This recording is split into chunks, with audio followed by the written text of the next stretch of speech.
Councillors, ladies and gentlemen, please be upstanding to the Mayor of the City of Clarence, Councillor Brendan Longman.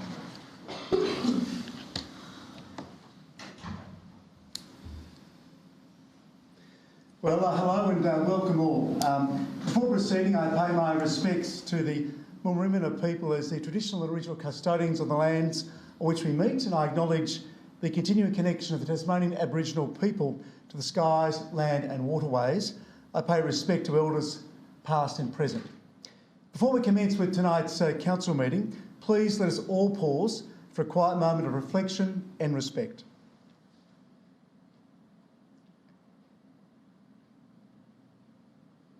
Thank you, councillors. Ladies and gentlemen, please be seated.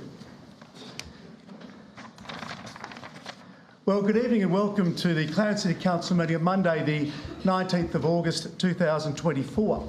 This meeting is being broadcast live on YouTube, and what is said in this meeting is not protected by privilege, and there is a link to the agenda papers on council website. Item number 2, apologies. The Deputy Mayor, Councillor Ritchie, is an apology this evening. Otherwise, we have a full house. Item number 3, declarations of interest of councillors or close associates. Are there any declarations from councillors? There being none, we move now on to item number 4, the omnibus items. 4.1, confirmation of the minutes. The minutes of the council meeting held on the 29th of July 2024 have been circulated. Are there any issues arising? Moving now on to 4.2, Mayor's communication, and my diary entries from the 30th of July through to today, the 19th of August, have been circulated, and also the Deputy Mayor and Councillor McGoyne representing me as well, and I thank them as always for their preparedness to assist in that regard. 4.2.2, we have mayoral correspondence, a letter from the Minister for Primary Industries awarded the Honourable Jane Howlett MP. Ms Howlett has written today to me about drought relief support for the agricultural sector, and I table her letter. Thank you, CEO.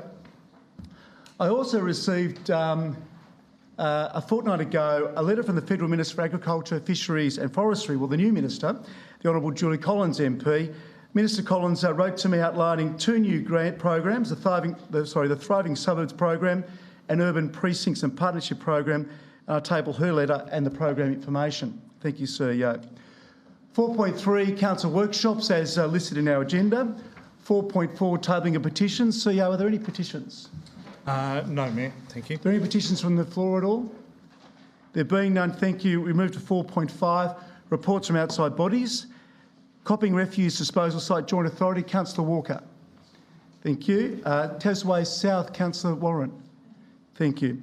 Taswater Corporation, as a member of the Taswater Board Selection Committee, I can report that last Wednesday, the 14th of August, we interviewed 5 shortlisted candidates for the Taswater chair position, and a formal announcement of the committee's decision will be made in due course. Moving on to the Greater Hobart Committee. The Greater Hobart Committee met last Tuesday, the 13th of August, our first meeting in 17 months. It was a productive meeting, I'm pleased to say, under the new chairmanship of the Honourable Erica Betts MP. And once the communique of the meeting has been approved, I'll circulate that for the information of colleagues. Colleagues, are there any other reports from Council and special committees and other representative bodies? Councillor Chong. Thank you, Mr Mayor. I'm tabling the minutes of the Richmond Advisory Committee for June, Cycling South meetings for 25th of June, the Community Wellbeing minutes for the 14th of May, and the CSAL in closed meeting. Well, as always, you've been very busy. Thank you, Councillor Chong. Are there any other reports to table, colleagues? We move now on to 4.6, the weekly briefing reports. The weekly briefing reports of the 29th of July and the 5th and 12th of August 2024 have been circulated to councillors. Are there any matters arising? Councillor James. Thank you, Mr Mayor. The 29th of July 2024 and para 3 change to curbside service provision in Conrad Drive, Otago. On page 3 of that weekly briefing report, it refers to, due to the inability of large vehicles to safely turn and reverse in Conrad Drive, Cleanaway and Council have collaborated on an alternative solution that will eliminate reversing risks associated with their fleet for larger collection vehicles, unquote. My question is in relation to other areas within the city that have, in fact, there has been some issues, particularly with the larger vehicles that Cleanaway utilise. Is there going to be any other audit to ascertain as to whether there have been any other risks with large vehicles that are actually having to reverse up those narrow streets? Thank you, Councillor James. Mr Graham, are you able to provide an answer, please? Through Mr Mayor, the service has been going, well, coming up to almost 2 years now, and as they've been going through it, they've been finding streets where the larger vehicles are at a risk and using a smaller vehicle, but I'll take this further on notice for us to liaise with Cleanaway and Vice Council. Thank you, Mr Graham. Councillor, anything else, Councillor James? Colleagues, any other items of the weekly briefing reports? There being none, I note that we're at the end of our omnibus items. Can I have a mover, please? Councillor Goyne, seconded Councillor Hunter. I'll put the motion. All those in favour? Those against? Councillor Walker's against. Moving now to item number 5, public question time. This evening we have lots of questions from Mrs Sharon Bomberto, Mr Bradley Walker, Mr Dean Newington, as listed in the agenda. CEO, are you able to read the questions and provide the answers, please? Thank you, Mayor. I'll start first of all with Ms Bomberto's questions. Ms Bomberto provides 2 questions. The first one, if Council has adopted the Department of Premier and Cabinet Office of Local Government Division's unreasonable customer conduct resources for Council, where are the policy and or procedures detailed on the Council's website? And the second question, if Council does not have a policy for managing unreasonable conduct by customers and associated procedures, including guidelines for disruptive behaviour by the public at Council meetings, why not? And when will such a policy and procedures be considered by Council? I'll provide the following answer to both of those questions. The model policy for managing unreasonable conduct by customers and guidelines for disruptive behaviour by the public at Council meetings have been provided to Tasmanian councils as a resource for use if required and are a guideline only. These documents are available on the Office of Local Government website. Council is working to develop a policy of its own in line with its customer service charter, draft customer experience strategy and organisational values, as well as workplace health safety protocols and policies. The next question, or next 2 questions, are from Mr Bradley Walker. Mr Walker's first question is in relation to the City Heart Plan. Would the City Heart Plan now be finalised and adopted by Council if the High Performance Centre proposal had not been within its scope? If so, would Council have allocated funds in its 24-25 budget for pursuing goals with the City Heart Plan? The answer to that question is that the City Heart Plan is a 20-year vision for the transformation and urban renewal of our principal activity centre. At the core of the document is a series of strategies and design principles that Council will use to leverage opportunities to deliver key outcomes for the City Heart area. The plan stretches from Warrane through to Bellerive and addresses a range of areas including community housing, economic development, traffic, parking, public transport and general mobility, as well as recreation, culture and events. As we have stated previously, the delay in finalising the plan simply relates to the fact that we are working to include the High Performance Centre in the relevant section of the plan, capitalising on the opportunity to build connections between an extended arts and cultural precinct around Rosny Farm and the High Performance Centre to ensure the best outcome for our community. All other elements of the plan outside of the High Performance Centre are expected to be implemented as described in the plan once approved by Council. In terms of inclusion in the budget, the City Heart Plan is a high-level strategic project that once adopted by Council will then have an implementation plan developed that includes a prioritisation of projects over a short, medium and long-term timeline. It's important to note that there are a range of delivery methods that these projects will be implemented through. Some will be through direct investment by Council, Some will be exploring potential partnerships and collaboration with the state government, community groups, private landowners and the development industry. There will also be a number of projects where Council's role is to advocate for outcomes and key projects for our city that align with the goals and strategies within the City Heart Plan. Mr Walker's second question is as follows.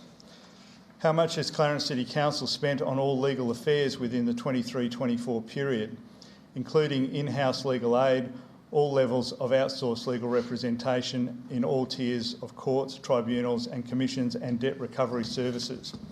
The answer to that question is Council's external legal costs in 23-24 totalled $551,114. Debt recovery is separate to legal expenses. The final two questions tonight are from Mr Dean Ewington of Howrah, and the first question relates to recent rates increase. Mr Ewington asks how many businesses, entities or clubs were impacted by the recent increase in rates for sport and recreation facilities. The answer to that question is in 2024-25, Council chose to introduce a new general rate in the dollar for 17 properties with the land use codes S1, S2, S3, S5 and S6. Over the next 3 years, this rate in the dollar will move from the residential rate to a rate similar to the commercial rate, which recognises that properties within these codes are not residential in nature. This change has been implemented for the stormwater rate, affecting another 16 properties that only pay the stormwater rate. The second question relates to council revenue. How much extra revenue will council collect in years 1, 2 and 3 from this decision? The answer to that question is that council gains no extra revenue from this change in rating methodology. Rating decisions simply apportion the budget decision across businesses and residents throughout the municipality. Thank you, Mayor. Thank you, CEO. Moving now on to 5.3, answers to previous questions taken on notice. Mr Figg from the council meeting the 29th of July is listed in the agenda. We now move on to 5.4, which is questions without notice. And I just remind those that may wish to ask a question without notice today that public question time provides an opportunity for people to ask questions about council's activities and not to make statements. If you are keen to ask a question without notice today, please, when you're invited to come to the microphone, please state your name and your suburb. Are there any questions without notice today? Mr Figg of Lauderdale. Thank you, Mayor and Council. The question is relating to the answer that's in the agenda that you've got up at the moment. I asked a fairly simple question. The question was, can you please explain why stormwater is now classified as waterway? I noted the confusion that we have, the members of the public, is a lot of referral goes to the explanation of that under the Waterway and Wetlands Works Manual, where it states waterways are natural depressions consisting of a flow of surface water. Now, how can a constructed drain of concrete, and in some places just a hole in the ground, be classified as a waterway? That was my question, and I don't think referring to the Act has answered it. Could I have an answer, please? Thank you, Mr Figg. Mr Grier, CEO. Thank you. I think that question might need to be taken on notice, and it's a question that might need to be jointly answered between the Head of City Planning and Head of Infrastructure.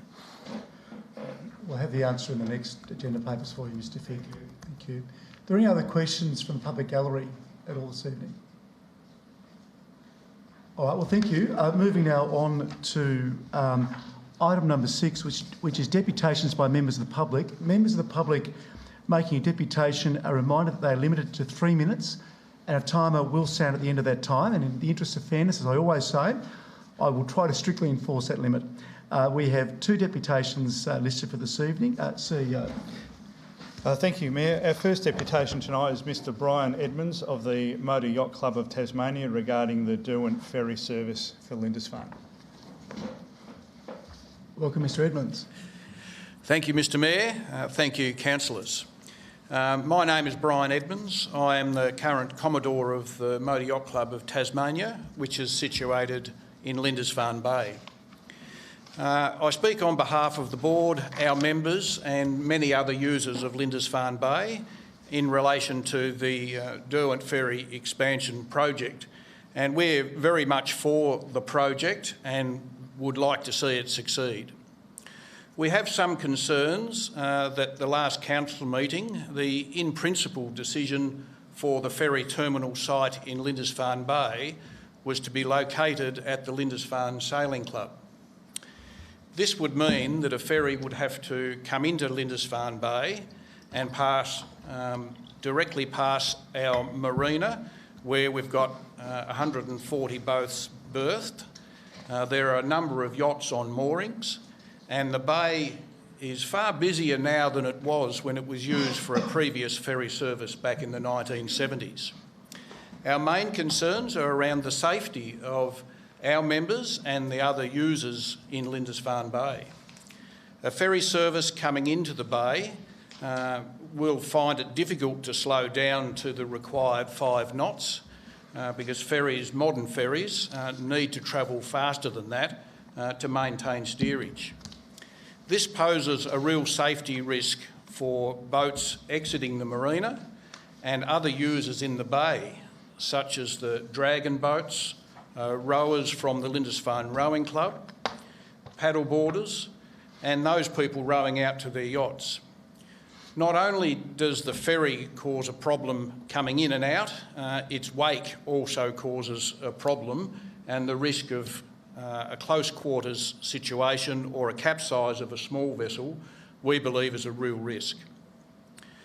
Our second concern is with a ferry transiting past our marina will cause significant damage to the marina over time, adding additional maintenance costs, and indeed we would have to lose some of our berths on the marina with a ferry transiting at 90 degrees to the marina, which is very different to water traffic and the general waves that come from the west, where we're protected by the breakwater that was designed to protect our marina. A ferry coming past at 90 degrees certainly will cause additional damage. We believe the alternate Natone Street option for a ferry terminal site is far better. This will alleviate the need for yacht owners to... Thank you, Mr Edmonds. Thank you very much. Thank you very much. CEO? Thank you. Our second deputation tonight is Ms Monica Cameron in relation to the development application for 238 East Derwent Highway. Good evening, Ms Cameron. Thank you. Good evening, Mayor, councillors and staff. So my name's Monica Cameron. I'm a Principal Planner at ERA Planning and Environment, and I'm acting on behalf of my client Tony Dorius tonight in relation to the proposed service station at 238 East Derwent Highway. I'm sure you're all quite familiar with this site. It's sat vacant for many years now, and it's in quite a prominent location on the East Derwent Highway. I thought I'd take my time here tonight to address the 3 main planning concerns that were raised during the advertising period. They are the proposed use, the environmental impacts, and the potential loss of amenity for neighbours. Service stations are not popular land uses, but they're daily necessities for most people. Some of the representations raise concerns about whether there is actually a need for a service station in this location, given there already are others in the area.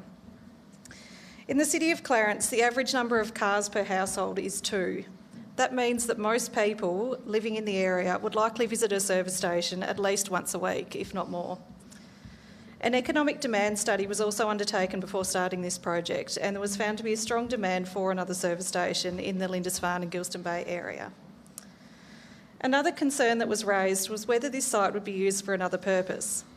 The site was previously used as a service station, as I'm sure you're all familiar, and because of this, it's been a contaminated site. So my client has engaged specialists to decontaminate the site over the last few years. However, it still wouldn't be suitable for a residential purpose. The site is also not in a residential zone, it's in the local business zone. So in my opinion as a planner, a commercial use such as a service station would be the best fit for this site because of its history and also the zoning. The other main concern raised in the submissions was that the service station will be operating 24 hours a day and 7 days a week. This is typical now for most service stations, including many in Clarence. A traffic impact assessment and a noise impact assessment were both undertaken by traffic and acoustic engineers, and they found that the noise associated with this development would be acceptable for a residential area, and this was accepted and approved by the Clarence Council staff. As expected, the traffic impact assessment confirmed that the number of customers visiting the site will be much less than what they are through the day at night time. However, the 24/7 nature will service those people living in the area that might work night shifts or require petrol after hours. Design changes were also made through the planning process to mitigate potential amenity impacts to the neighbours, including a reduction in the building size, acoustic measures and baffling of the lights. We consider this development to be suitable for this site and location, and I'd encourage you to support the council staff's recommendation for approval. Thanks for your time. Ms Cameron, thank you. And now that we're at the end of our deputations, I advise the council now intends to act as a planning authority under the Land Use Planning and Approvals Act of 1993. Moving on to 7.1, which is a planning application for 238 East Derwent Highway, Lindisfarne, vehicle fuel sales and service, 24-hour service station signage and consolidation of 2 lots into 1. There's a recommendation. Do we have a mover of the recommendation? Councillor Hume, thank you. Is there a seconder? Thank you, Councillor Goin. Councillor Hume. Thank you, Mayor. Look, I believe this is a straightforward application. The issues raised in representations, as Ms Cameron has addressed in her deputation, have also been answered by our planning staff, and I believe this is compliant with the planning scheme. It's interesting to note that one of the issues Ms Cameron addressed was the economic demand, but that's actually not a relevant planning consideration. It's really a matter for proponents to determine whether the demand is there for their developments, and you know, what we generally address in the planning scheme are the issues of you know, is it an appropriate use for the zone, and what are the amenity impacts? That's, you know, what the use standards tend to address. But having said that, in terms of if colleagues raise specific issues in opposition to approving this, then I'll address those in my right reply. Thank you. Thank you, Councillor Hume. Councillor Goin. Thank you. Any other speakers? Councillor Warren, please. And then Councillor James. Thank you, Mr Mayor. I'm going to indulge in the opportunity to talk about the olden days. As a long-term resident of Lindisfarne, in fact I spent my first 21 years there and still live there, there were 5 service stations in Lindisfarne, the current site and the 5th one being in what is now an informal car park opposite Freemasons. In those days there was a roster, so it was only one of the 5 service stations was open every weekend. So, yeah, obviously demand has changed, there are more cars. I occasionally, when I'm out very late at night, drive past the BP service station, which is 24 hours operation, very quiet, nothing that would impact on residents nearby. There's, you know, 1 or 2 cars at most. So I imagine that would be similar. I think this is possibly a missed opportunity for the developer to include some electric charge stations rather than just fossil fuels, because that would give it a little bit more demand into the future. But I see no reason not to accept the officer's recommendation. Thank you, Councillor Warren. Councillor James. Thank you, Mr Mayor, and it's a question and a follow-up comment. On page 18 of the officer's report, Associated Report 1 background, as a result of the history of the, I quote, as a result of the history of the site, the EPA has advised council that while the underground fuel storage tanks have been decommissioned, the site has not been assessed generally for hydrocarbon contamination risk, and any further development will require an assessment from a suitable qualified person. If we go to the recommendations on page 17, it refers to, amongst other things, that the I'm just trying to find the reference to decommissioning, and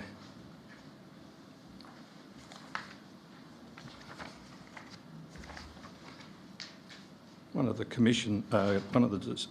recommendations or conditions was for decommissioning of the actual. On page 15. My apologies. Prior to removal of any excavated material from the site, testing required to determine contamination levels to ensure the disposal is undertaken in accordance with the relevant legislative requirements. So my question is, there is a reference, as I referred a moment ago, to the EPA.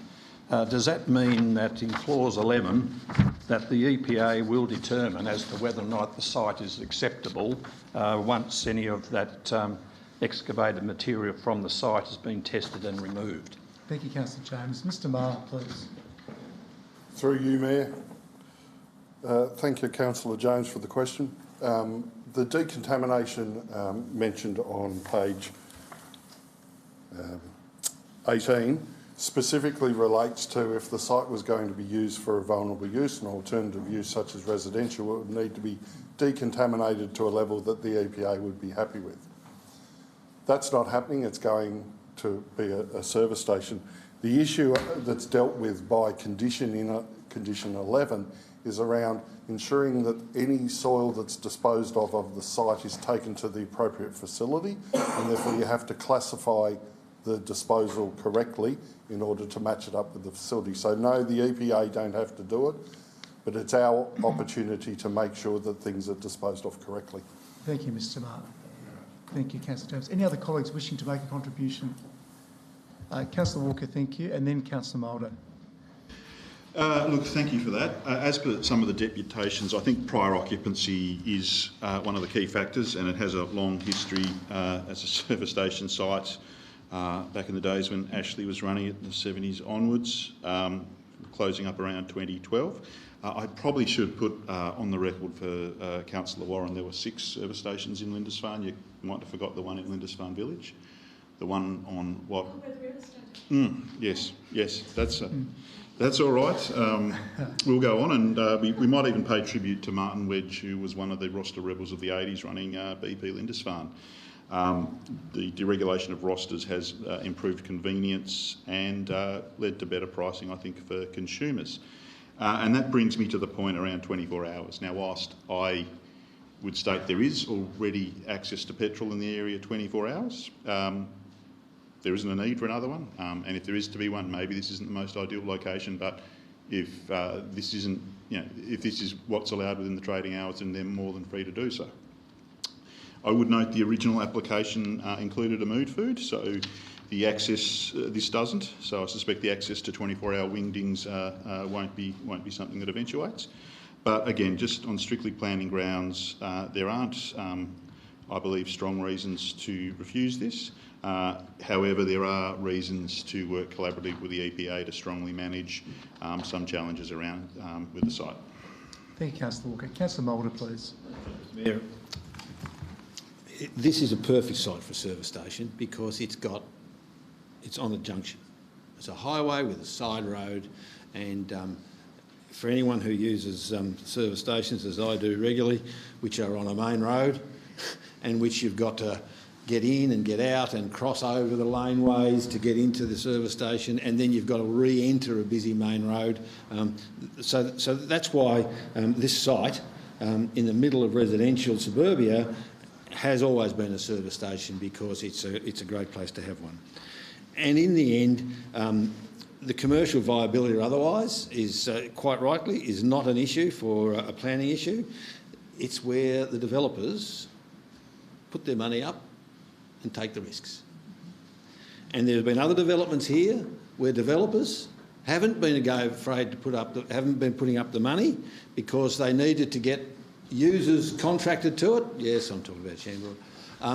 And they haven't been able to commence. They weren't taking the risk to commence the project but expected us to continually grant them extensions. Well, here we have people who are going to say, we'll put up the money, we'll take the risk, and we'll go on with the development. And that's the sort of behaviour that we should encourage. Is it sustainable? Is it suitable? Clearly, yes. And the other thing is that here's a little message. There are a number of other service station sites. Either develop them or move on and find something else to do with them, because most of us are sick to death of driving down our main streets, watching derelict sites, and we're having residents saying, why doesn't council do something? Well, we're long beyond the case of telling people what to do with their land, but here's a case of someone either take the commercial risk but don't leave it sitting there derelict. So I wholeheartedly endorse this. I wish them success, and I hope eventually that we will be selling hydrogen rather than electricity out of these service stations. That's the environmental answer to this. Thank you, Councillor Mulder. Any other colleagues wishing to make a contribution? Councillor Hume, right of reply. Seek council support. Thank you, Councillor Hume. Well, colleagues, I'll put the motion, that is a recommendation, be approved subject to conditions and advice. All those in favour? That's unanimous. Thank you very much. Moving now on to item 7.2, which is a planning application for 386 Corella Street, Tranmere, with access over 384 Corella Street, Tranmere, 4 multiple dwellings. There's a recommendation before us. I'll call for a mover. A recommendation, please. All right, Councillor Hunter, I think you beat Councillor Mulder, so you can go mover. Councillor Mulder, you're the second. Thank you very much. Protest. Thank you, Mr Mayor. Again, I think this one is fairly straightforward. There were some concerns raised, but I think they've been clearly addressed in the report, that they're not necessarily of weight in this application from a planning point of view. So I seek my colleagues' support. Well, thank you, Councillor Hunter. Councillor Mulder. Yes, Mr Mayor, as a silver medalist in this competition, I have nothing to add. Thank you. Any other colleagues wishing to make a contribution? There being none, I'll put the motion, which is a recommendation for approval, subject to conditions and advice. All those in favour?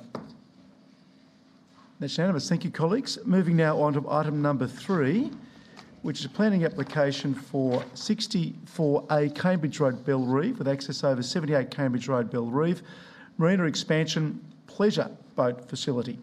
I'll call for a mover of the recommendation, please. Councillor Mulder, and second place this time to Councillor Hunter, and bronze to Councillor Goyne. So, Councillor Mulder, please. Oh, Mr Mayor, may I say I severely miss the Deputy Mayor, whose job it normally is to take these offices forward, and I hope that the reluctance around this room to be movers and seconders has nothing to do with the merit of the proposal, which in itself is meritorious. I can only ask one comment, is that the plans, and I raised this at a previous at the agenda briefing, that the plans indicate a particular layout of the car park, of a car park that is adjacent and that is on this site. And I did ask the question, and for clarification purposes, the answer is that the redevelopment of that car park, which, along with the access road, is in desperate need of redevelopment.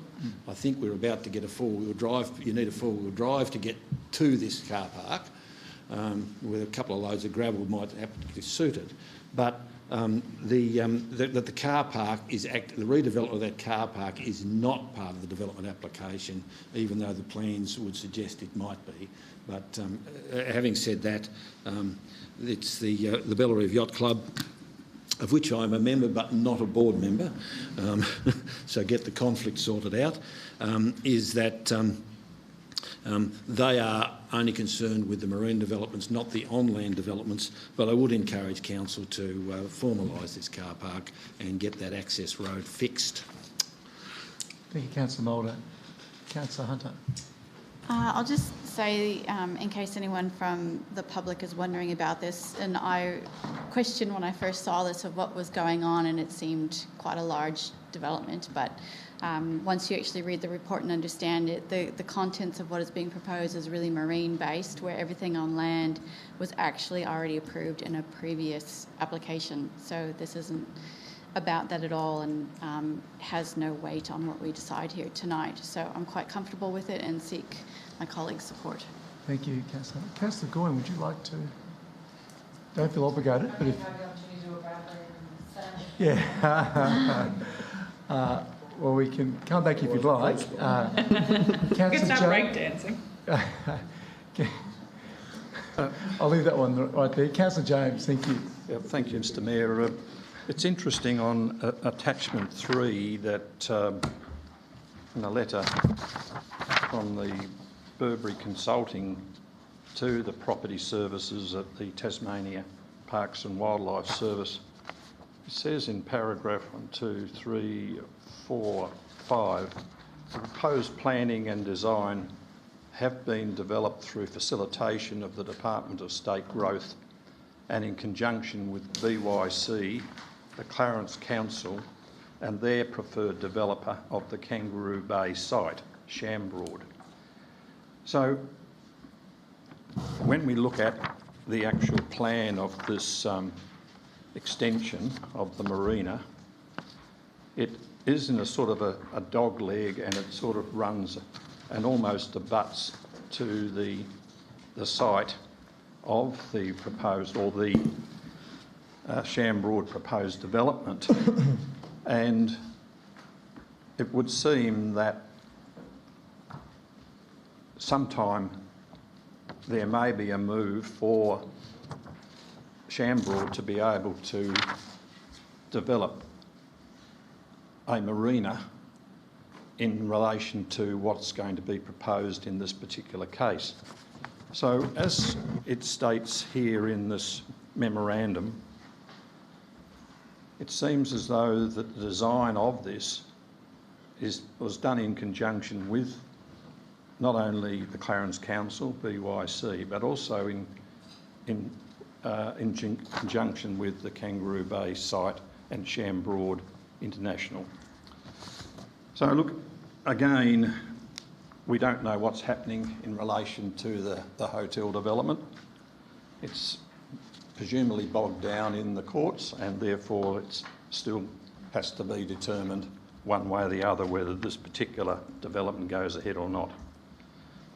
So look, they seem to be, from reading this memorandum, that they are quite interested in this proposed development, because they are, as it's mentioned in this memorandum, that they are in conjunction with those other parties and their preferred developer for the Kangaroo Bay site, Shambroad. So look, even though this is an extension, and it's as a result of what the number of berths that had to be removed in order to allow the ferry to come into Bellerive Bay and to the terminal. So, you know, quid pro quo, this is where it's sort of ended up. But at the same time, there is a possibility, and there's nothing said at the moment about this, but it's very easy to, it would have seemed, that one of the parties to this, and that is Shambroad, that they may be able to have some access to the marina, or alternatively into that particular area, in order to be able to negotiate a ferry, should they decide, or if they do end up having approval for their hotel development at that site. So I'm only making that comment because there is that reference to that particular developer, and it would seem that the Shambroad are still interested in pursuing the hotel development, and by, it would seem, aligning themselves and being party to that particular group, that they have a long-term plan for a ferry service, and also to be able to access the site should they be granted approval for hotel development. So, Councillor James, I think it's important at this time just to make a point of clarification. One, as you're aware, Council is currently in the Supreme Court to buy back that land, but the Burberry report itself, as I understand it, was consulting with an adjacent landowner, being Shambroad, who currently own the land, albeit, as you know, that's in dispute. CEO, do you have any other comments to further clarify this matter, please, just to make sure that the public aren't confused by what's being discussed here? Thank you, Mayor. I'll try and be as brief as possible. Councillor James is right that the origin of this part of the Marina development arises because of the introduction of the Bellreef Ferry. There was a negotiation between Bellreef Yacht Club and Department of State Growth regarding the first stage of the marina and a number of berths that were going to not be utilised to give the ferry turning room.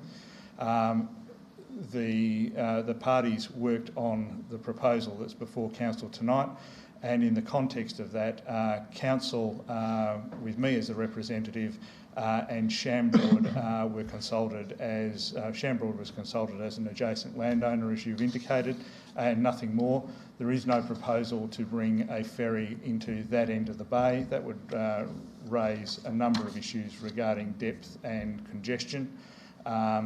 So at this point in time, there are no proposals that I'm aware of that exist between the Bellreef Yacht Club and Shambroad. Thank you. Thank you, CEO. Any other comments? Councillor Hume, thank you. Thank you, Mayor. Look, I'm not sure if Councillor James is looking at the same plans that I'm looking at, but my reading of it is that where that those extra berths of the marina are placed, that would actually restrict options for a ferry to come into the Kangaroo Bay Wharf site. So I just find those comments rather curious. It is interesting to note, however, that the berths that were moved were done so to make way for a ferry, and I think that observation might have some bearing on a later item that we're looking at in this meeting. Thank you. Thank you, Councillor Hume. Any other colleagues wishing to make a contribution? There being none, Councillor Mulder, you want to reply, please? The marina, as proposed, is not part of the Shambroad development site. Neither is progressing it there dependent on any of the legal issues currently being sorted out in the Supreme Court. And the idea that, and the only connection with ferry terminals is, as the CEO has pointed out, is the fact that the Bellreef Yacht Club had to forgo a number of marina berths to enable manoeuvrability of the ferry, and that Shambroad Hotel itself, the waterfront site, was ruled out, as much as we all might have loved to have seen it to be the ferry terminal, was ruled out very, very early on in the piece because of the depth of the bay and the congestion of the marina, which is something we're going to all talk about in a few minutes' time, on another issue, because those are the compelling reasons for the next issue that we will deal with in relation to ferry terminals. I, for one, would like to see, in many of these cases, the removal of public moorings and the gradual incorporation of those things into the much safer marinas, and look forward to a reduction in insurance premiums as a result, but that's not the way it works. But that's not what we're here for. We're not here about compulsory land acquisitions or compulsory mooring acquisitions. We're not here about fanciful, fabled ferry terminals. We're here to talk about how something can be developed in this city which provides greater marina accesses. And that's what this is about. So I just encourage members to deal with the proposal on its merits. Thank you, Councillor Mulder. Colleagues, I'll put the motion as recommendation which for approval, subject to conditions and advice. All those in favour? Those against? Abstaining? Councillor James, thank you. All right, now we move on to item number... carried. Now we move on to item number 8, which is reports of officers, and we move through to 8.4 being governance. Item 8.4.1, the Derwent River Ferry expansion, Lindisfarne site options. There's a recommendation for us. I call for a mover. Thank you, Councillor Kennedy. Seconded Councillor Goyne. Councillor Kennedy. Nothing further to add, thank you, Mr Mayor, other than the officer's recommendation. We've workshopped this. We've all been to the sites. Thank you to Mr Edmonds, if he's still here. No, he left for his deputation. I don't have anything further to add other than seek councillors' support. Thank you, Councillor Kennedy. Councillor Goyne. Nothing further to add. I seek officers' everyone's support. Thank you. This might be a quick night tonight. I probably jinxed it now. Councillor. Thank you, Mr Mayor. Look, I'm going to have to admit to being to eating some humble pie tonight. I did when we made the decision to favour the Lindisfarne Sailing Club site, and I need to emphasise, and I thank Mr Edmonds for his deputation, but I need to make it clear, first of all, that it's not actually us selecting the site. We are providing a recommendation or a preference. Ultimately, it is the Department of State Growth who will select the site as part of that Derwent Ferry transport project. But having said that, I did, on the basis of the information we had at the time, say I favoured the Lindisfarne Sailing Club site. And part of what I thought was an important consideration was the opportunity to provide some relief to the Lindisfarne Sailing Club for the future of their facility, which is not just used by the Sailing Club but has a number of other users. Now, I do hope that they can find a funding solution to that, and there is a state budget coming up soon, so we keep our fingers crossed. But having said that, one of the things I've also said is about public consultation. For me, when I look at the benefit of public consultation, it's not in the quantitative feedback. I don't look at, X number of people favoured this, therefore I'll go with the majority, but it's the qualitative feedback. And one of the things that came through quite strongly in the feedback, not just from the Motor Yacht Club of Tasmania, but a number of other submitters, is the concern about safety. And with the ferry passing the Marina, there was mention of interactions with shallow drafted vessels, the risk of capsize and the risk of collision, mentioning rowers, dragon boats, motorbikes, moored yachts. And so from that basis, while I still see the sites in terms of various criteria as being relatively equal in terms of the pros and cons, I think that safety aspect is something very important that we really need to take into account. So I am actually going to support the motion for us to recommend the Natone Street site as our preferred site. Thank you. Thank you, Councillor Hume. Councillor Warren, thank you. Thank you, Mr Mayor. I'm still of two minds about this. I appreciate the deputation from the Motor Yacht Club and the opportunity to visit the site and see the issues for myself. I guess my concern is that I might be naive here, that the Department of State Growth would recommend such a location if it wasn't safe. So I'd be interested to hear more about what mitigation strategies they may have. And I did raise that question, and whether the Motor Yacht Club had had those sorts of conversations, and to my knowledge they haven't. In terms of a location, Lindisfarne Bay is much more practical. It's closer to the village, closer to the bike tracks. There would have to be a substantial amount of infrastructure added to Natone Street, which at the moment is a quiet residential street. And just that little bit further away from the city, the village centre. So that brings me to the consultation of the people who responded to the survey who indicated they'd be likely to use the ferry. They were split evenly, 43% for Lindisfarne, 43% for Natone Street. So that gives us no indication, but we know how important it is to listen to our community. And so therefore I'm not prepared to choose one site over another. I'm sure DSG will do that anyway. As Councillor Hume pointed out, it's not really our decision to make. But I would be reluctant to support changing our preference to Natone Street. I think that they both require equal consideration. Thank you, Councillor Warren. Councillor Hunter, please, and then Councillor James. Thank you. I too had similar thoughts to Councillor Warren about just being closer to the services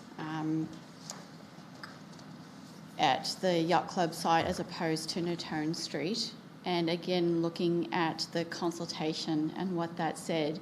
And it is split between the two sites of those who would use it. But what helped me to decide how I would vote this evening was the residents who were unsure or not likely to use the ferry had the clear preference for Natone Street. So for me, there's a greater chance of drawing users that don't currently use it or think they might use it if we go with Natone Street than if the other side. So in the long term, that might provide more benefit to a wider range of users than the other options. So that's sort of what has tipped me over in my decision making, if that helps anyone else. Thank you, Councillor Hunter. Councillor James. Yes, thank you, Mr Mayor. And, you know, it has been discussed at length that it's going to be incumbent on the councils to invest in shore-based transport facilities, walkways, cycleways, to ensure the ferry service is well connected to existing services and centres. And so, given that the Lindisfarne area or the Lindisfarne destination for the ferry service, that's been one of the two that has been discussed already, Council has provided extensive services, walkways along the foreshore, cycleways, and is well connected to the services and centres, particularly to the business sector within the city. And in the Burberry report, it did say that distances in the schedule from the Natone terminal to the main shopping area, it's 875 metres, and from Lindisfarne sailing terminal to the main shopping centre, it's 480 metres. From the Lindisfarne Sailing Club terminal to bus stop, it's 483, and from Natone terminal to the bus stop, it's 415. So it's very close in relation to that. Also, in the Burberry report, which was done and tabled at our last meeting, excuse me, on the 16th of June, there was a chart that compared Natone Street to the Sailing Club. And it's very even. And then if you go to car parking, and in comparison from Natone to the Sailing Club, it's 9 points as opposed to the 7. And for construction costs, it would be obviously a much dearer proposal, more expensive for the Natone development than it would be for the Lindisfarne Sailing Club, because already there is existing infrastructure that is within the realm of the Crown, and that would in fact have to be extended, but not to the extent to which it would have to be built at Natone Street. So if you're looking at all these comparisons between it, there is this difference between the proximity to commercial businesses, and it's given a 10 out of 10 for the Sailing Club, and 8 out of 10 in relation to the proximity from Natone. Also, the environmental exposure, wind and wave, in relation to Natone, It has a very high propensity of exposure on a 5 and lesser extent in relation to the sailing club. So on the basis of what the Burberry report has done, and which was tabled on with our papers on the 17th of June, it did go into great depth, and in its conclusion it did recommend on the basis, and this is what the state government have recommended, that the Lindisfarne sailing area, sailing club, that be the preferred site. So I'll be not supporting the recommendation that's before the chair, because I believe it's going to cost quite a bit of money. It's going to be very expensive to upgrade the tone, to provide the walkways that are already in existence in relation to the Lindisfarne area, and also too, it's in a bit of a hollow, and that by the very nature is going to be an impediment for people who have some disability that otherwise would have been able to walk from the business area or the residential area within Lindisfarne to the ferry, whereas they have quite a lengthy walk down to Natone Street. Councillor James, before I call another speaker, I just want to clarify one point, and you touched on the responsibility of council to invest in shore-based transport facilities, and thank you for doing that. As you're aware, and just to clarify for people at home, each council, the 4 Greater Hobart councils, has committed to contribute $500,000 over a 2-year period. No funds have been budgeted in this financial year, but it's intended to be over the next 2 budgets for us. And we know that the federal government, the Australian government, has contributed $20 million to develop infrastructure at key locations. So thank you for raising that. It's important also to note that tonight we're talking about the community consultation and not to, if you like, second guess the engineers' jobs. But thank you for raising it. So I hope that clarifies the point for everyone at home. Any other colleagues wishing to make a contribution? Councillor Mulder, please. Thank you, Mr. Mayor. As previous speakers have said, we have sympathy with the Lindisfarne Sailing Club, and hopefully the state government will see it in their wisdom that should they go along with our recommendation, or our advice, it's not even a recommendation, I would suggest, that they would find it in their heart to do something for this vital or important community asset. At the same time, might I say that this is the sort of asset that council should really be responsible for. We do lots of things for community-based and sporting and recreational, social and artistic endeavours, and for some reason we're not doing anything with Lindisfarne. And I'm absolutely sure it's got something to do with the fact that we are very constrained. And that's why we need to seek every opportunity we can to get sporting infrastructure from large commercial national organisations who are prepared to pay commercial premises so that we can subsidise these small community-based volunteer-run organisations. And that's the big difference between forever going to the taxpayer and raising rates and raising rates and raising rates, or leveraging the opportunities that national sporting bodies give us. Now, the best siting, as you've pointed out, Mr. Mayor, needs to be based on practical, not political considerations. And at this stage, I think from the community consultation is only part of the question. The question is that these things are not meant to be park and ride, but they do turn out that way. And you have massive parking issues in the Lindisfarne area that are going to occur, and as we've seen on Kangaroo Bluff. And what we've got here, though, is that even if we manage to control the parking, you've still got the idea of big MTT buses going in through the back streets along narrow Ford Parade and the traffic conflicts and the things that causes. Whereas the other way round, as much as Derwent Avenue isn't, or Lincoln Street aren't exactly ideal streets, they are better and they service Natone Street a lot better than Ford Parade would service the Lindisfarne Bay with the buses. So they're the sort of practical issues. And I'm talking about the land side practical issues because we've all heard ad infinitum about the water side practical issues. And in terms of the winds and the waves, that's the nature of any harbour or marina, but as we've seen before, the more congested the bay is, the more difficulty. There has already been an incident where a small ferry, and we're not talking about the monsters that we've got up here now and their manoeuvrability issues, but a small ferry, aluminium dinghy, if you like, a large runabout, actually operating as a ferry, has actually T-boned one of the yachts at the moorings. So if that sort of manoeuvre, and sank it, so if that sort of manoeuvrability is an issue for a small boat, can you imagine what it is for the Mona Roma and some of these other ferries that service these particular areas?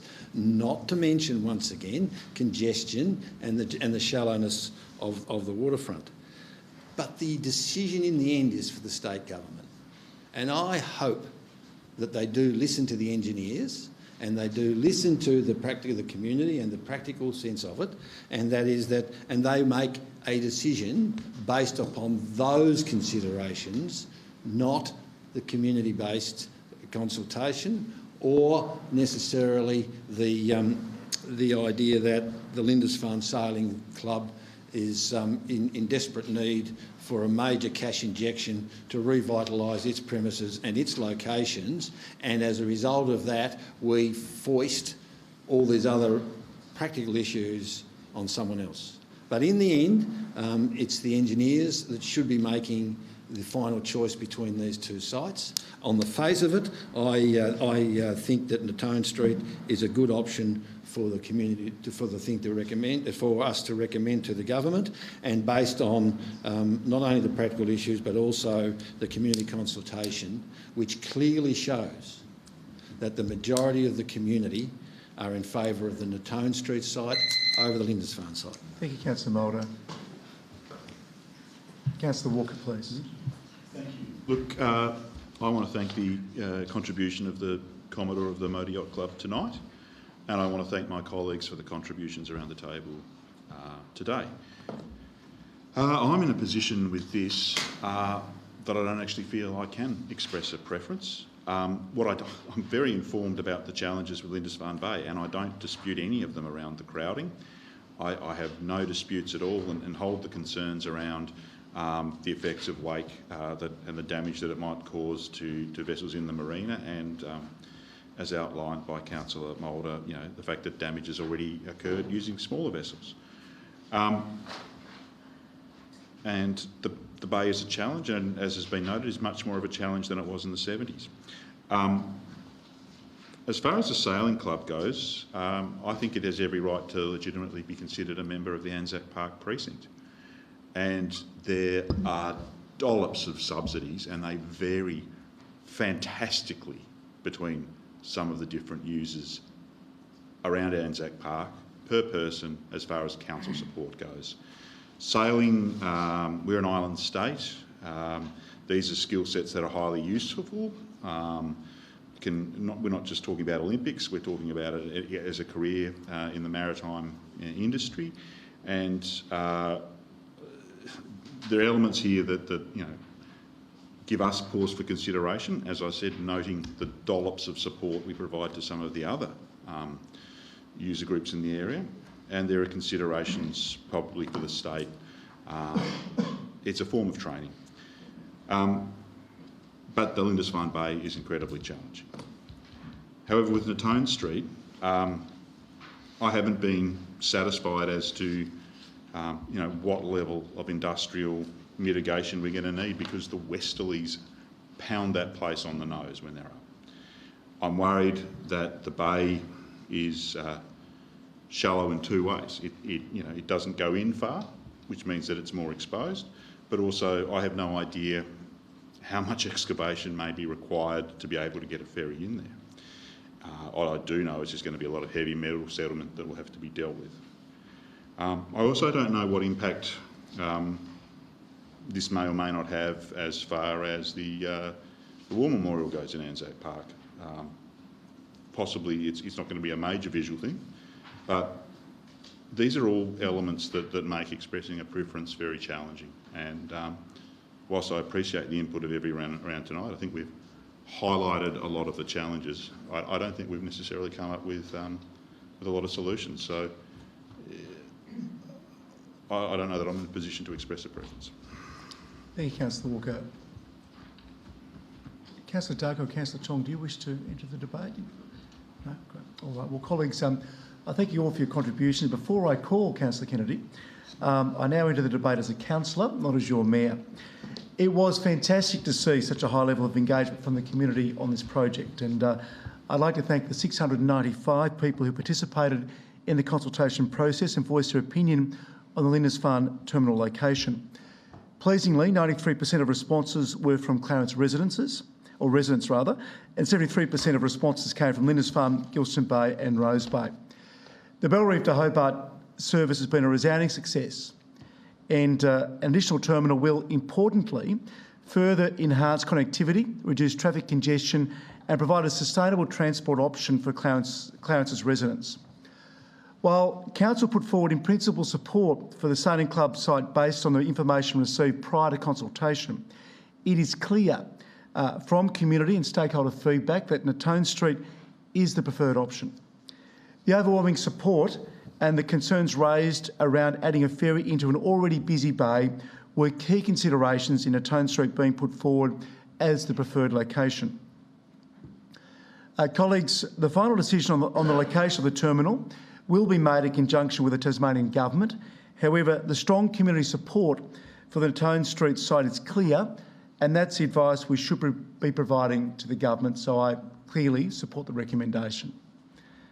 Councillor Kennedy, your right of reply, please.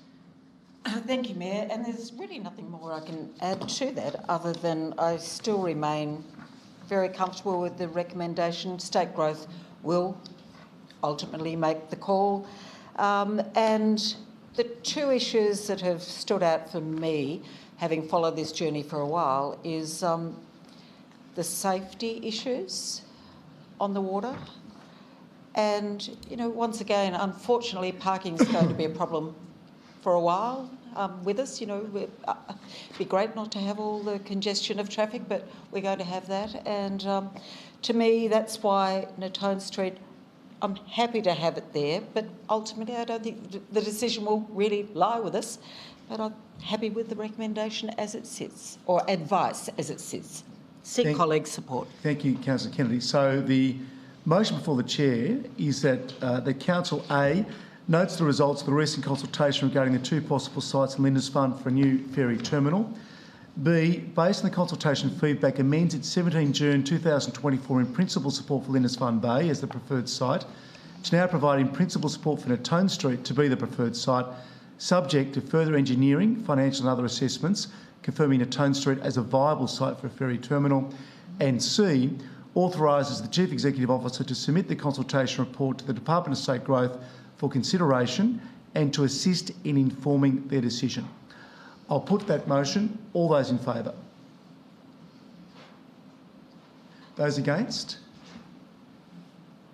And an abstention from Councillor Walker. Thank you. That's so carried. Thank you, colleagues.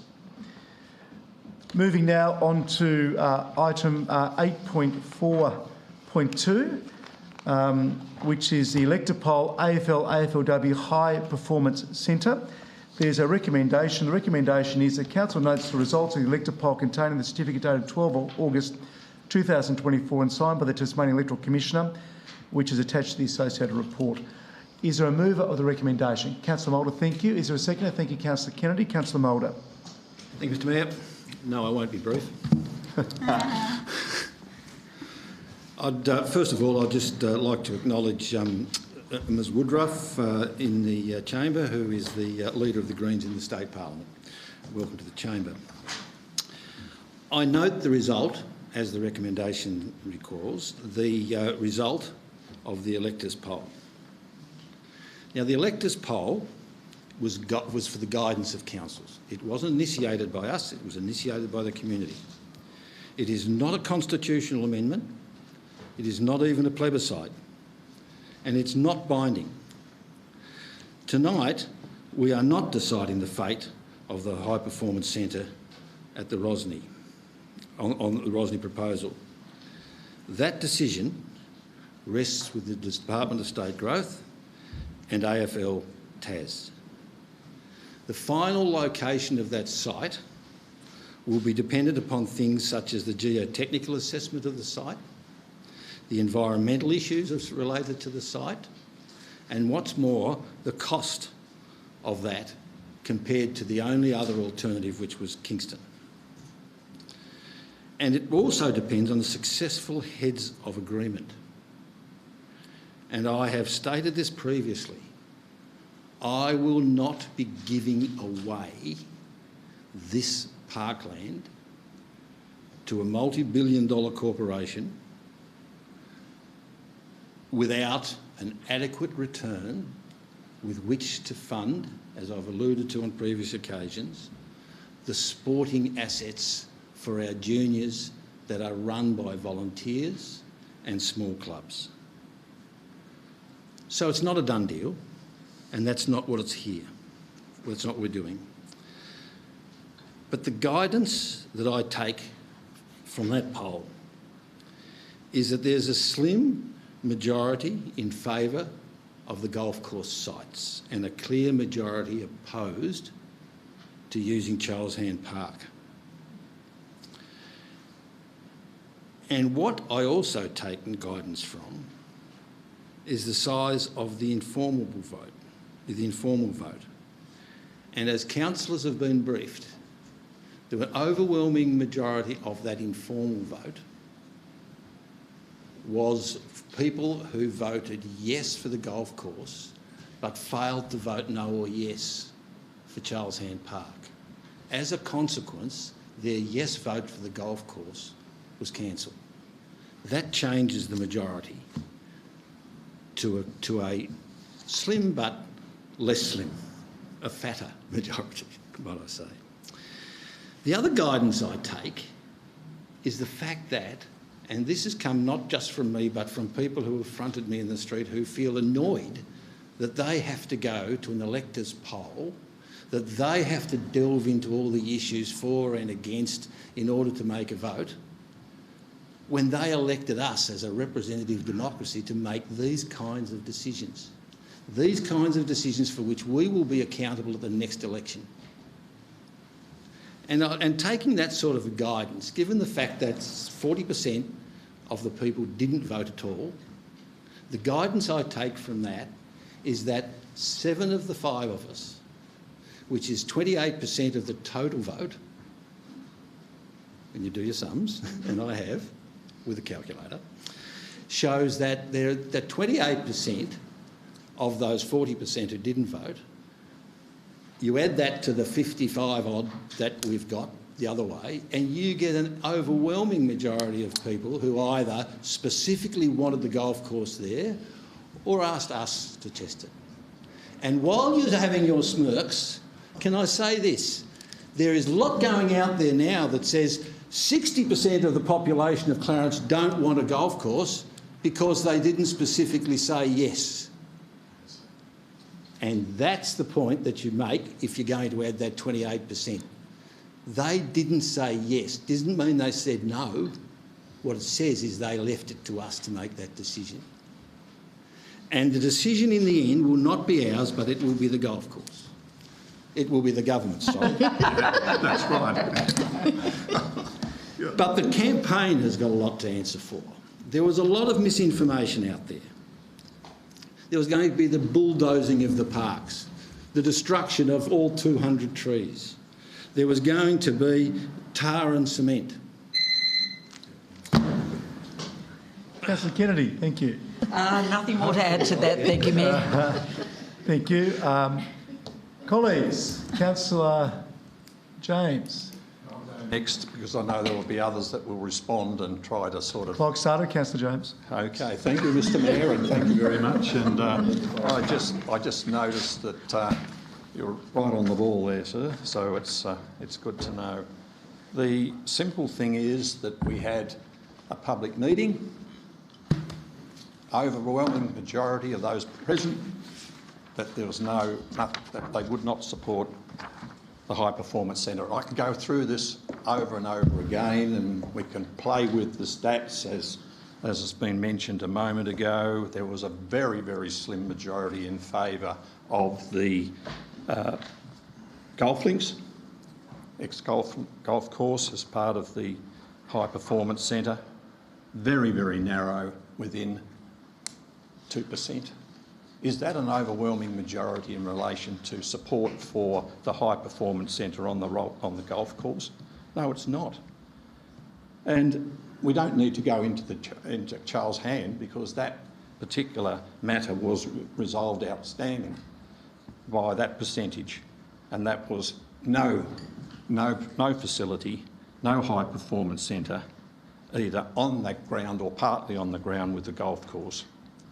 So you've had the community involved in this right from day one, and then the very nature of those people who wanted to go ahead and have an elector poll, and some of those were criticised because it was the cost of the rates or a portion of the rates. And so at the end of the day, I'm not appealing to my colleagues around the table on this. I'm appealing to the AFL Tasmania and the Department of State Growth to say, look at this. This has divided the community. It's not a clear-cut result in relation to the development on the golf course or on the Charles Hand Park. It's not. And so I'm appealing to the department and also to the AFL Tasmania to look at these results and just consider for once that, notwithstanding the number of electors that have had a public meeting, that had a elector poll and come out and spoken in the media in relation to this, what it's going to do, and the decision will rest entirely with the as I mentioned, to the government, to listen to the community and decide that it's better to have this High Performance Centre located elsewhere. And for once, we don't need to say that this decision that the council is making tonight, as far as noting the elector poll and the results, but leaving it to the government and to AFL Tasmania to make the decision. Because I, for one, don't think they want to divide the community, and this matter has divided the community. And it's been brought on because of the very nature of how people feel about maintaining their open space, their active and passive green belt that exists behind us here. And there's nowhere else I can understand within the cities of Tasmania and even in overseas that we are having a commercial area with all the CBD infrastructure and activities. Basically, if it goes ahead, is going to incorporate a huge, massive structure which would appear to be built on the golf course and which will require a lot of excavation. And we haven't received the geotechnical report yet. And there's been a lot of discussion about this as to whether or not it will add up. And from the very nature of just as a layperson trying to understand the extent of development that would have to occur on that parkland, should two ovals and the infrastructure and the change rooms and the physiotherapy rooms and the change rooms and all of that would have to be on that particular area.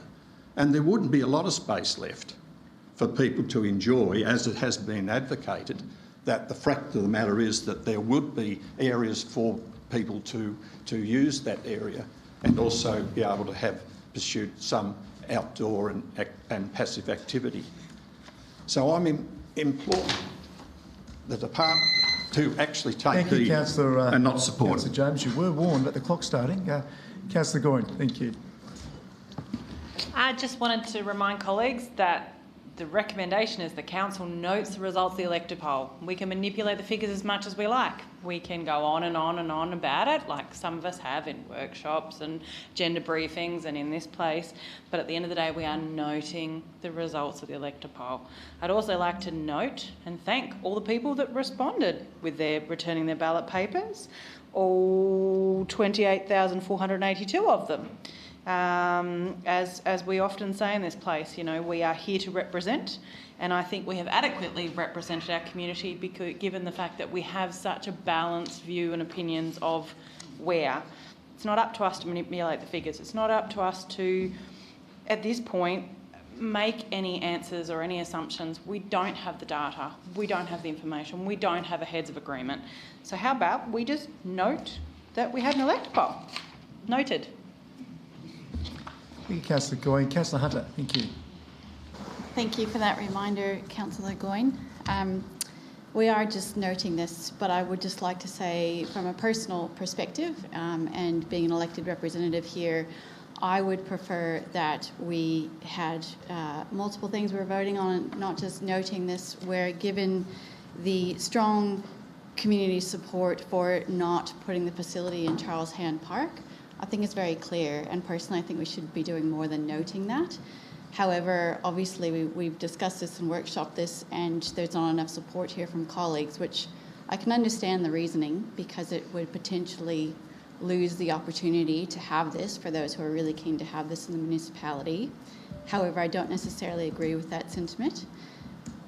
But in this case, given the recommendation, I have to go along with the fact that we are noting, which I will be supporting. Thank you, Councillor Hunter. Councillor Warren, thank you.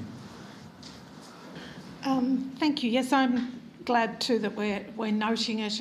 It would have been nice to rule out Charles Hand Park, but I'm glad that we're not confirming any position of forging ahead on the golf course, since that's clearly a split vote. I think I did a bit of maths there, and I worked out that the council vote was 7-5 on that topic, and that's slightly wider margin than the community. So I think that means that half a councillor needs to change their vote if we're truly representing our community.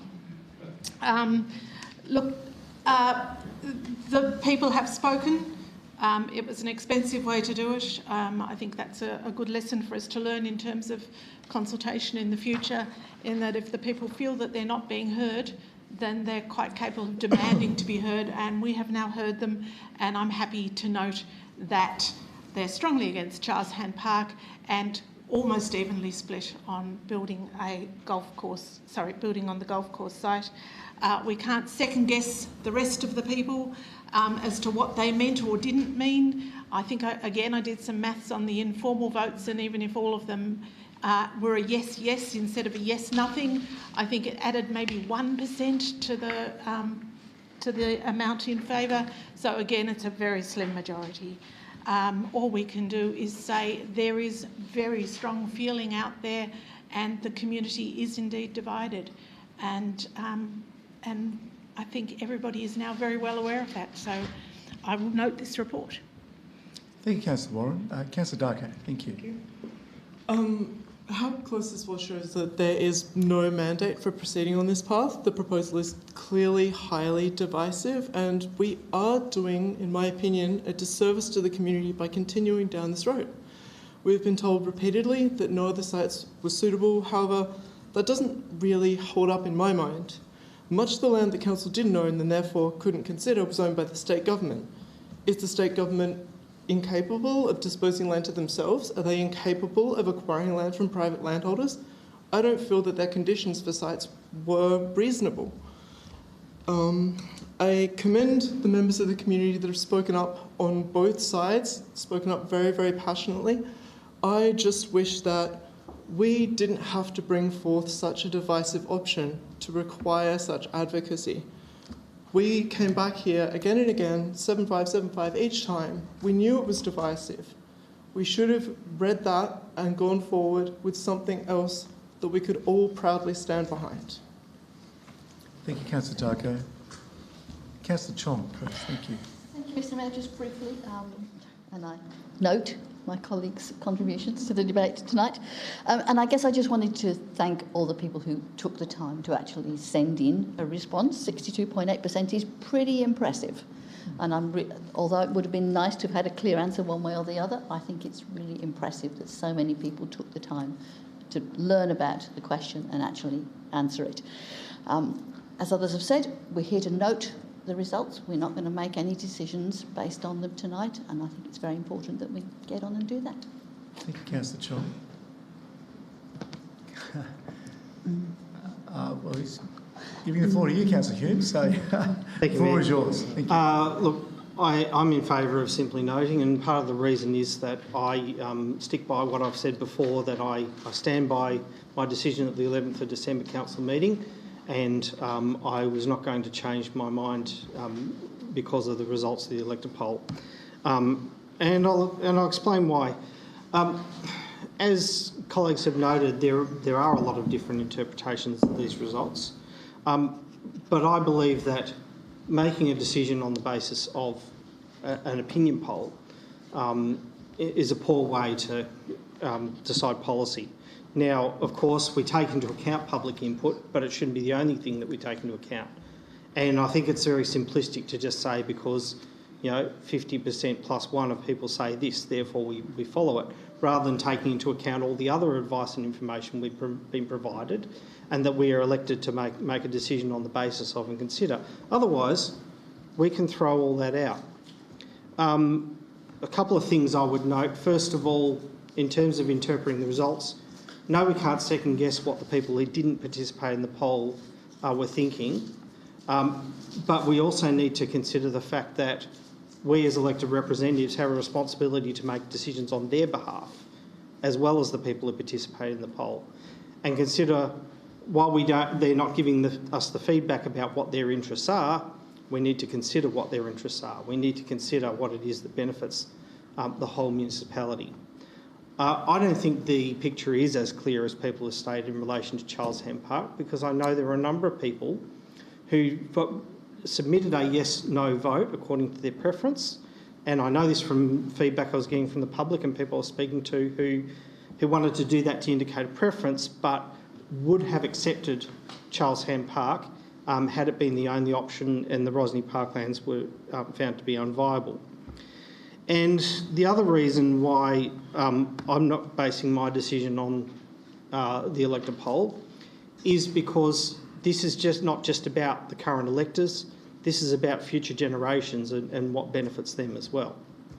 The consideration for me is, and this is how I see the options presented to us, do we have, a vast open area of parklands, and there is a false dichotomy that's been presented, parklands or high performance centre.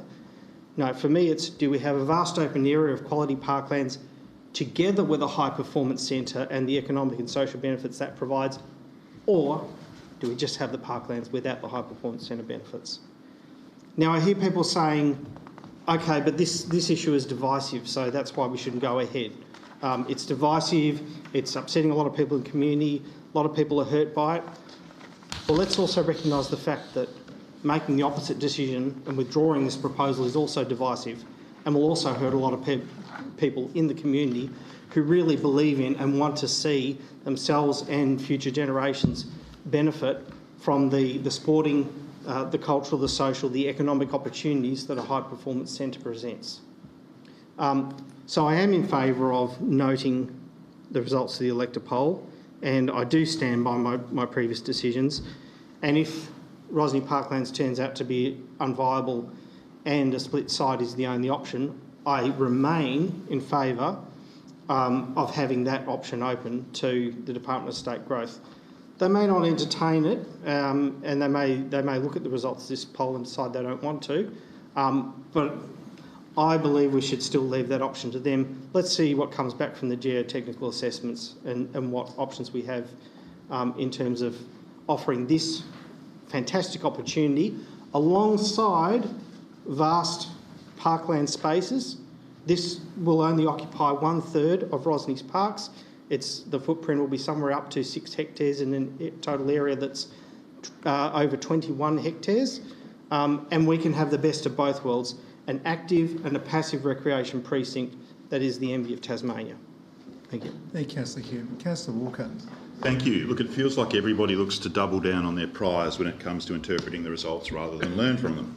There is so much interpretive numbering. The poll was unnecessary, and I've been informed the catalyst for the Save Rosny Parks group seeking it was this council's refusal to a very reasonable and responsible motion to merely bring stakeholders together to discuss Blunston Arena's future, with Cricket Tas announcing they wanted to exit. So whilst accepting the TEC had to construct the poll in line with how the 1,000 plus signature petition was drafted, that poll was effectively an affordance trap. And for those at home, affordance traps are a way to trap targets into a very limited range of options that are afforded to them. The aim is to make it difficult to think of other possibilities different from those offered. Now, there were several viable alternate high-performance centre options, not just the 2 choices on the ballot papers, but voters were not afforded the opportunity to voice their expression on them. Let's be clear, the Elector poll was not a referendum, it was not a plebiscite, it was a very expensive temperature check. And the temperature in our community on this issue is febrile. I did describe the poll, or conducting a poll, as an act of self-harm by Save Rosny Park, as I expected they would get beaten in both questions. I mean, after all, there were 15,000 plus Tassie Devil members in Clarence, a mailing list database of thousands of Clarence Elector poll voters for the AFL, should they choose to email the members. Yes, by all accounts had a bigger budget. It was a slick political campaign with social media, print media, letterboxing. I think it was also the only campaign where councillors were actively involved in something that I just considered was meant to be a survey for us to hear from. Anyway, I got it wrong. The dual Rosny campus model sought by DSG and endorsed 7-5 by this council barely 10 months ago was soundly rejected. And our community is divided down the middle with a single campus parklands model. People who don't want the parklands used as a high performance centre were initially derided by some as just a pack of tree huggers. Well, given 13,466 people voted against the parklands being used, looks like this council might need to get a few more trees. Now, we have quarries. I don't think we have any mines in Clarence. We do, however, have some of the state's finest memory holes, as described by George Orwell.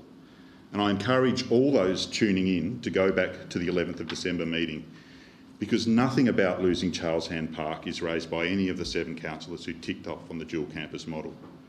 And I'd also remind one councillor they may want to refresh their viewing habits because, and I quote, "We're talking about, with this proposal, not taking up all the parklands, and the original proposal that located the 2 ovals on the parklands and took up the majority of that space certainly wouldn't have been something that was acceptable to me." Well, Yes campaigned on both options, right up until the 8th of this month. Our council is at war with Eurasia. We've always been at war with Eurasia. The parklands are an amazing green space, larger than the botanical gardens, a central park in our CBD, a public open space whose future value is immense, which is why I and 2 others on that night publicly stated at the meeting we were prepared to offer the other side of the road to preserve it. That night, I don't think now, but then, we could have had 10 plus votes for a high performance centre in Rosny, and you all could have sheeted 100% of the blame to me. I don't think that would be the case now, but that bare majority approach of 11 December, I mean, how's that looking now? Pretty threadbare, I would suggest. But here we are. Every day the Kingston option looks stronger, even though it's more distance from Macquarie Point. The time is running out fast for completion. Our offering is the steep side of a hill that will be complex and costly to construct on. Cricket Tas wants out of Blunston. It risks becoming a white elephant, and this council overtly ruled out so much as even a discussion on the matter. Will there be any reflection on how we came to this point where we have divided our community? Probably not. Properly located, a high-performance centre would be transformational. A competent council should have 95% plus backing of the community to be the host of a site. But a weak and servile council that doesn't have the strength to push back on unrealistic consultation timelines and focuses more on trying to give DSG and the AFL what they want rather than trying to work out and work for what they need, has led us to a point where it's a mess. And that's on us. I joined this council around a decade ago, and I can say that largely around that era it was thrifty, nimble and prudent. Thank you, Councillor Walker and colleagues. I thank you all for your contributions, and before I call on Councillor Moulder for his right of reply, I now enter the debate as a councillor, not as your mayor. From the outset, let me say how fantastic it is to have the views of our community comprehensively polled. I'd like to thank the 28,482 residents, some 62.8% of eligible voters who participated in the poll, and I'd like to thank the Tasmanian Electoral Commissioner, Mr Hawkey, and his professional staff for facilitating the process. Of course, as we all know, the poll is non-binding, and at the end of the day, we will all make up our own minds on where we stand. Much has been made of the results, and frankly, you can slice and dice them any way you want, as we've heard this evening. However, what is clear is that our community have spoken, and the majority of those who responded to the poll said yes to question 1 and support building the AFL-AFLW High Performance Centre in the Rosny Parklands, the site of the former public golf course. While I want to see the centre built in Rosny, I agree with the 64.83% and do not believe the use of Charlesham Park and the split-side option is the way forward. Having the centre solely located in the Rosny Parklands is clearly the community's preference, and it is my preference. At the request of those seeking to stop this development, we held a public meeting. We conducted an elector poll, both at significant cost to ratepayers, and yet the majority of our community has still said they support the centre being built in the Rosny Parklands. Colleagues, it's time to move forward. Respect the democratic process, respect the vote, and move forward. As I said in the days after the poll closed, it was interesting that the views of the community closely mirrors the view of council. Much has been made about council being split 7-5 on the decision to submit our proposal, but clearly, as a council, we are broadly representative of the views of our community, as Councillor Goyne pointed out in her contribution. I believe we are a council who are in touch with our respective circles of the community, and that is something that we all should be justly proud of. Councillor Moulder, your right of reply, please. Thank you, Mr Mayor. We need to get something a little sorted here. The 11th of December meeting to which many have referred, yes, it was 7-5. Unlike the electors' poll, 7-5 is binding. That was our decision.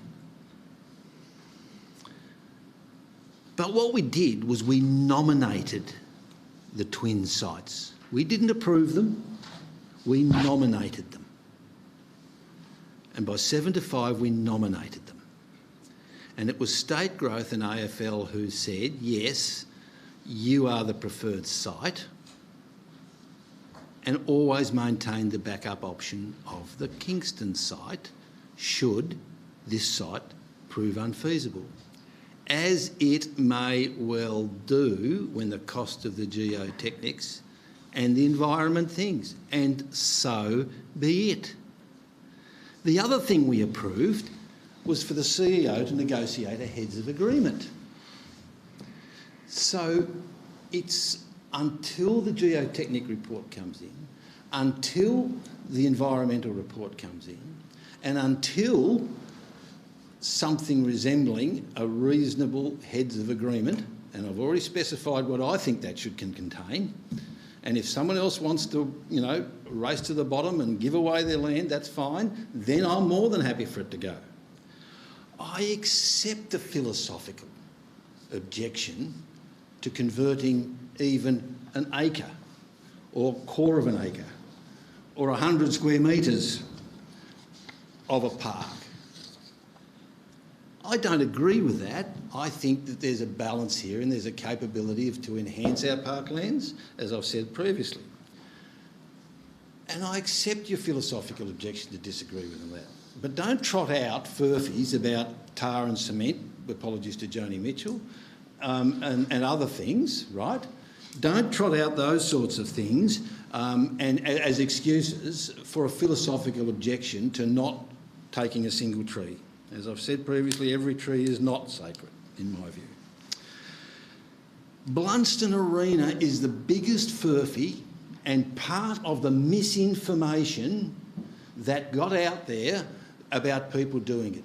Blunston Arena is not available, and even if it was, can I say this much? At least the AFL aren't asking us to pay $10,000 every week, week in, week out, to manage the ground, which is exactly what the TCA is doing and exactly what Blunston Arena is doing. $500,000 a year of ratepayers' money is going there to curate the lawn. I think that is the most appalling thing, not... Thank you, Councillor Moulder. I'll put the motion as a recommendation, and that is to note the results of the elector poll contained in the certificate dated the 12th of August 2024 from the Tasmanian Electoral Commissioner. All those in favour of noting?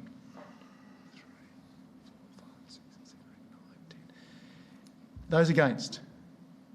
Councillor James is against. That's so carried. Thank you, colleagues. Moving now on to item 10. We move to item 10.3, answers to questions without notice, previous council meeting as listed in the agenda. Moving now to questions without notice. Are there any questions from the floor this evening with Councillor Moulder? Yes, Mr Mayor. I had two, but I've got to find them. We can come back if you like. Yes, could I come? All right, Councillor Hunter. Councillor Hume. Thank you, Mayor. Just one question tonight. In regards to the resolution council made to run a public awareness campaign to address poor behaviour and conduct towards councillors and council staff, what is the progress of that campaign? Thank you. Ms Wicks. Through you, Mayor. We're still ironing out the details on that. I can come back to you through a memo, through the weekly briefing report with an update. Thank you, Ms Wicks. Councillor Moulder, you wanting to have the call now? Thank you. Yep, I lost my place in all the extensive notes I've taken in relation to previous things. My first question relates to the Droopy Point development and the appointments of consultants to develop a structure plan. I understand they've already met with our planners, they've already had site visits with the proposed developers.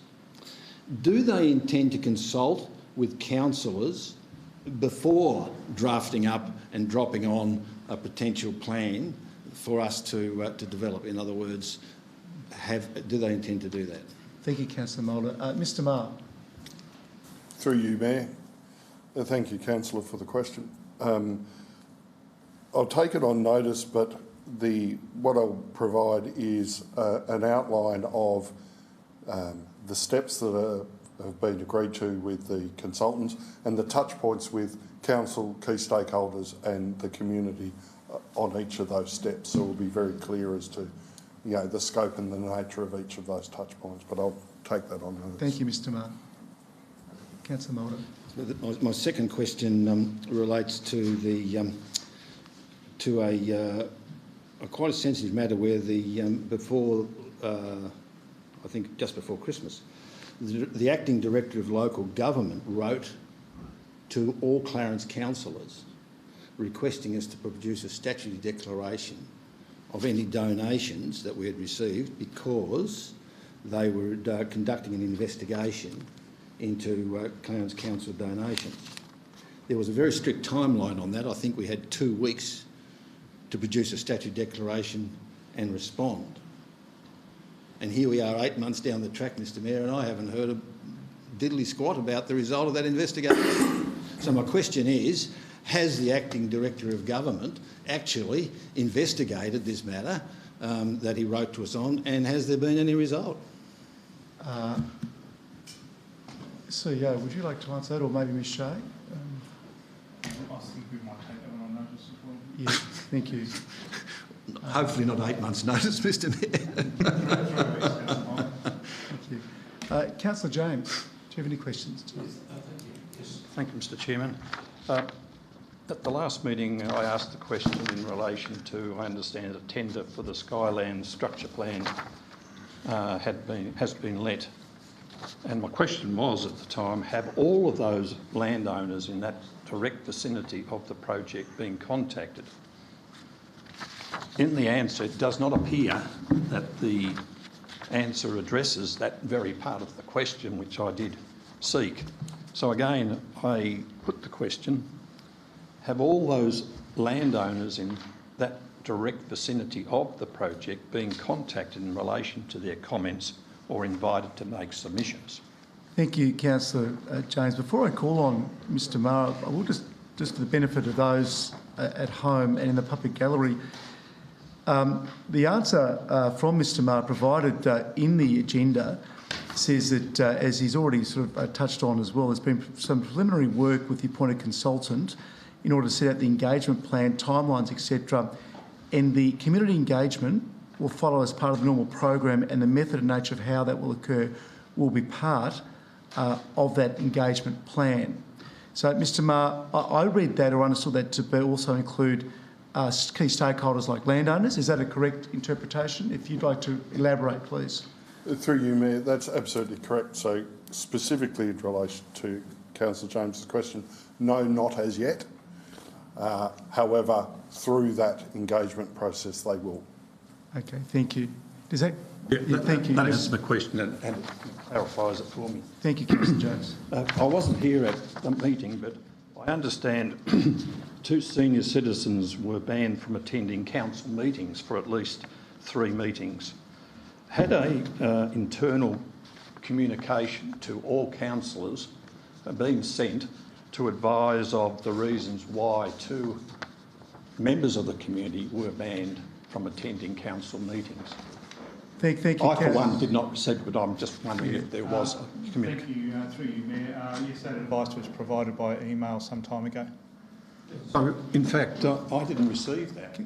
Councillor James, I can assure you, but we can resend it to you though, absolutely. I would appreciate, because it was really, in my opinion, Councillor James, unorthodox to have 2 people. Councillor James, the email, there's some, as you'd appreciate, as you said, it's a sensitive issue. There's some privacy issues, in fairness to all parties involved here. The CEO in his email to elected members stepped out in quite a detailed fashion, the reason why. I just encourage you and anyone that's interested to go back to that recording to gain a greater understanding as to why that decision was made by the CEO. But the email very clearly steps out the reasons why. So thank you. Mr Mayor, I did not receive a copy of that. Councillor James, I just said it would be resent to you tomorrow. So Miss Ellis will do that, one of the first items of business tomorrow morning. That'll be fine, because I missed out when everybody else received the communication. Councillor James, I actually went through and saw that everyone received it. So I'd suggest if you're having email problems, please talk. No, not at all. Okay, well, you were on the email list. You were on the email list. So you'll get it tomorrow. And you'll get it tomorrow. If there's been an oversight, which I don't believe there has been, I apologise, but you were on the list. Councillor Walker. Thank you, and I would reflect on questions without notice on the 11th of December. I raised a matter in relation to second biggest commercial centre being Bellary Village in the state of some roads around that area, and I'm after an update noting on Cambridge Road, at the moment we have a big dipper. On Scott Street at the intersection, we have a bigger, rougher dipper. On Queen Street, it kind of looks, I don't know the tarmac terms, but medically sort of, I guess, varicose eczema. And this looks like an outbreak of bitumen psoriasis. So given that they're the state of these, I'm wondering if you'd like to nominate a favourite. Yeah. Councillor Walker, thank you. I was actually there today and viewed at least 3 of those. Didn't see all 4 of them, but it has been particularly wet, as you're aware. That's no excuse. I get that. That's a reason why, particularly Scott Street there. But Mr Graham, would you like to provide a more detailed technical answer than my attempt? I will take that on notice, and if I can have copies of the pictures, that'd be worthwhile. Yeah, thank you. And the one near Salamanca Fresh is quite severe. So, yeah, I nearly took out my tyre this morning. So, thank you. Councillor Goyne. Oh, sorry, Councillor Walker, any other questions? No, thank you. Councillor Goyne. I'm just going to use my questions to use a tiny bit of discretion since it seems other members have.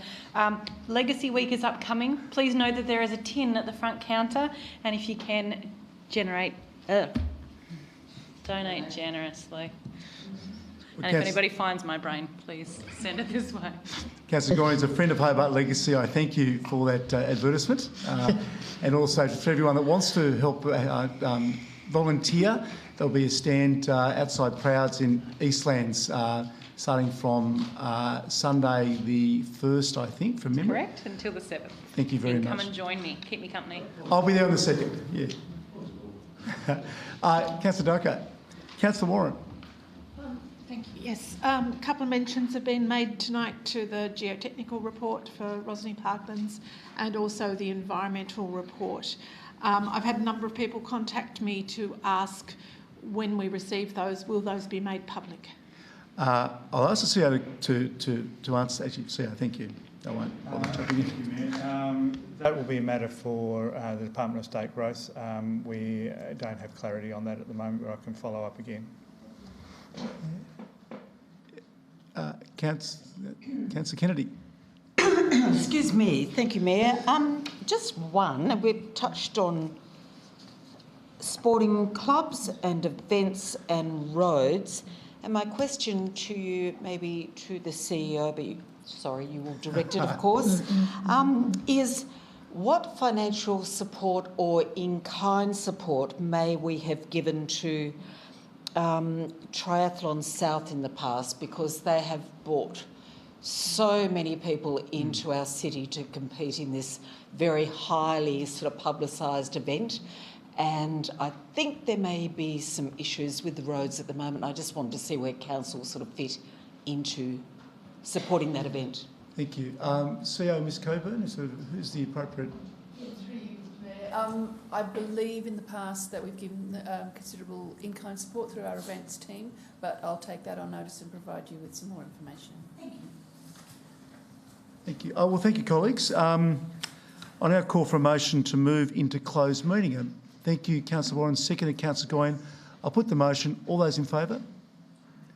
So carried. Thank you. So thank you to those members of the public who have attended in person this evening, and those joining us via the live stream. We're now entering closed meeting, so I'll say good night to you here, and to those at home, please, 3 weeks' time,